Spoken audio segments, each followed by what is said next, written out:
இங்க ஒரு research team மவுண்டன்ல survey பண்ணிட்டு இருக்கிறப்ப திடீர்னு ஒரு ரோபோட் அவங்கள நோக்கி வேகமா வருது. சடனா அந்த ரோபோட் அவங்கள நோக்கி ஷூட் பண்ண ஆரம்பிக்குது. பார்த்தா அவங்களுக்கு பின்னாடி கிரவுண்ட்ல மறைஞ்சி இருந்து திடீர்னு வெளியே வந்த பெரிய மான்ஸ்டரை தான் அது ஷூட் பண்ணிருக்கும். சடனா அந்த மான்ஸ்டர் பக்கத்துல இருந்த ஒரு லேடிய கடிச்சு தூக்கிடுது. அதை பார்த்த ரோபோட் அந்த மான்ஸ்டரை ஷூட் பண்ணதும் அந்த மான்ஸ்டர் உடனே அந்த லேடிய கீழே போட்டுட்டு ரோபோட்டை தூக்கி விழுங்க போகுது. அப்படி விழுங்கிட்டு இருக்கிற டைம்ல ரோபோட் அதோட கையில இருந்த கன்னால அந்த மான்ஸ்டர் வாய் பகுதியில ஷூட் பண்ணி அதை கிழிச்சிருது. ஆனா அந்த மான்ஸ்டருக்கு ரெண்டு பக்கமும் பெரிய வாய் இருக்குது. அதை வச்சு ரோபோட்டை கடிக்க போற டைம்ல எல்லாம் ரோபோட் கேப்பே விடாம கண்டினியூஸா ஷூட் பண்ணிட்டே இருக்குது. அந்த மான்ஸ்டரோட காயம் தொடர்ந்து அதிகமாயிட்டே இருந்ததால அந்த ரோபோட்டை அங்கேயே போட்டுட்டு வலியால அங்க இருந்து திரும்பவும் கிரவுண்டுக்குள்ளேயே போயிருது.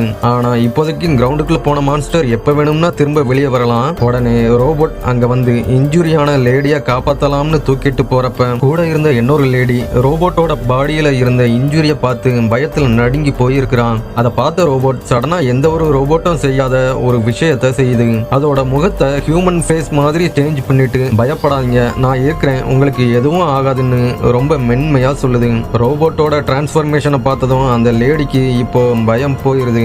அப்போ திடீர்னு ஒரு ஸ்பேஸ் கிராஃப்ட் டீம் அங்க வந்து அவங்க சிச்சுவேஷனை புரிஞ்சுக்கிட்டு அவங்களுக்கு மருத்துவ உதவி செய்ய தயாராகிறாங்க. அப்போ அவங்க டீம்ல ஒருத்தன் அங்க இருந்த சர்வே எக்யூப்மெண்ட்ஸை எடுக்க வேகமா ஓடுறான். அதை பார்த்த ஒரு லேடி சர்வே எக்யூப்மெண்ட்ஸை விட உன் உயிர் தான் முக்கியம்னு அந்த இடத்துக்கு போக விடாம அவனை தடுக்கிறான். அவனும் உடனே திரும்ப வந்துடுறான். எக்யூப்மெண்ட்ஸை விட ஹியூமன் லைஃப் தான் முக்கியம்னு அந்த லேடி சொன்னதை கேட்டு ரோபோட் எக்யூப்மெண்ட்ஸை ஏன் முக்கியம் இல்லைன்னு சொல்றாங்க, நானும் ஒரு எக்யூப்மெண்ட் தானேன்னு கொஞ்சம் கன்ஃபியூஸ் ஆக ஆரம்பிக்குது. ஏன்னா இப்பதான் அந்த ரோபோட்டுக்கு ஹியூமன்ஸோட எமோஷன்ஸ் கொஞ்சம் கொஞ்சமா வர ஆரம்பிக்குது. ரோபோட்டுக்கு ஹியூமன் எமோஷன்ஸ் வர்றதை பார்த்த அந்த ஆபீசர் இதனால ஃபியூச்சர்ல என்ன பாதிப்பு வரும்னு தெரியாம கன்ஃபியூஸ் ஆகி நிற்கிறாங்க.